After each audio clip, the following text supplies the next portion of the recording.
The Omega Speedmaster 3594.50, the Speedmaster I'd choose over the Moonwatch. For most watch collectors, the Omega Speedmaster Professional is the obvious choice. It's the Moonwatch. It's the most iconic watch ever made, and for good reason. But what if I told you that I actually own two different generations of the standard Moonwatch and decided to sell them both, and I bought this?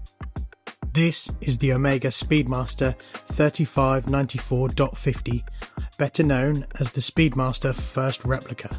And despite the slightly unfortunate name, I genuinely think this is one of the most interesting Speedmasters Omega has ever produced.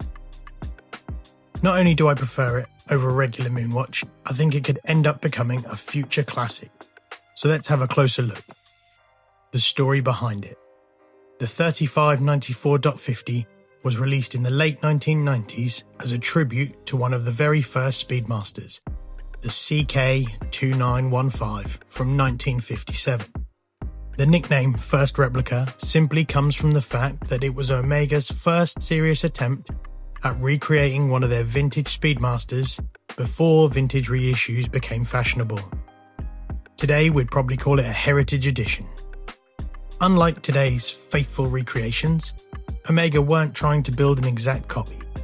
Instead, they took the modern Speedmaster Professional platform and gave it several vintage-inspired touches that completely changed the personality of the watch. Now, this might be controversial. I've owned two previous generations of the standard Moonwatch. They are fantastic watches, they are icons, but eventually I sold them both to buy this, and I have not regretted it. Every time I pick this watch up, it just feels different. The first thing that struck me was the build quality. For whatever reason, this watch feels incredibly solid in the hand. Everything feels just right and everything feels tight. It has that reassuring feeling that makes you want to wear it every day.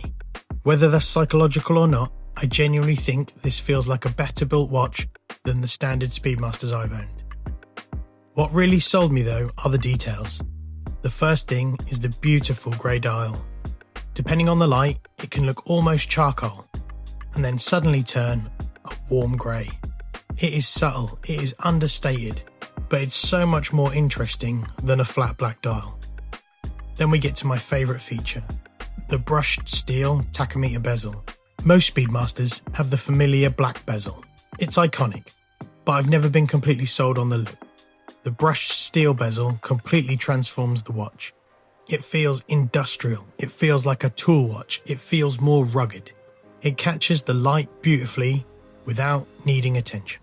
It's one of those little design decisions that makes you wonder why Omega haven't used it more often. One of the biggest advantages of this watch is how versatile it is. It honestly works on almost any strap. On the bracelet, it feels purposeful. Brown leather gives it a proper vintage look. And NATO makes it feel like a tool watch, the tool watch it was always meant to be. Rubber on this also works surprisingly well, and the canvas straps look fantastic. There aren't many watches that can completely change personality depending on the strap, but this is definitely one of them. If you're someone who likes changing straps regularly, this watch just keeps on giving and giving. One thing I've noticed over the last few years is that prices on this model are creeping up and up. They're no longer the bargain they once were. In fact, they're starting to sit surprisingly close to used Speedmaster Professional models. A few years ago, there was quite a significant gap. Now, not so much. And personally, I don't think that's an accident. Collectors are beginning to realise how different this watch actually is. It's not simply another Moonwatch. It's a genuinely distinctive Speedmaster with its own identity. And because production numbers are nowhere near the standard Moonwatch Professional, I wouldn't be surprised if values continue to strengthen over the coming years. I really do think this has all of the ingredients of a modern classic. Now to the downside. No watch is perfect, and there is one thing you need to know if you're considering buying one. These watches have developed quite a reputation for poor water resistance. Even examples that appear to be in great condition can have suffered water ingress over the years. If you're buying one, the buyer's guides all mention checking very carefully for any signs of moisture damage. Pay close attention to corrosion on the hands, Look closely at the applied Omega logo, inspect the hour markers for any corrosion, and make sure that there aren't any signs of watermarks or staining on the dial. Those are all warning signs that this watch has had water inside at some point, and they're definitely things to avoid. As always with vintage and neo-vintage watches, buying the best example you can afford usually works out cheaper in the long run. The funny thing is, when I first bought this watch, I simply just thought it looked cool. The longer I've owned it, the more I've come to appreciate just how unique it really is.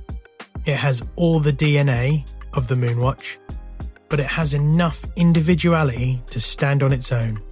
The stunning grey dial, the beautifully brushed bezel, the solid feel, the incredible strap versatility. For me, it's everything I wanted the standard Moonwatch to be. And if prices keep moving the way they have been, I genuinely think more collectors are going to discover just how special this model really is. If you've never handled a Speedmaster 3594.50, I'd really encourage you to find one to try on.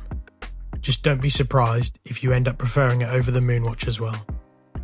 If you've enjoyed today's video, don't forget to give it a like, subscribe, and let me know in the comments what would you choose between a standard Moonwatch and the Speedmaster 3594.50.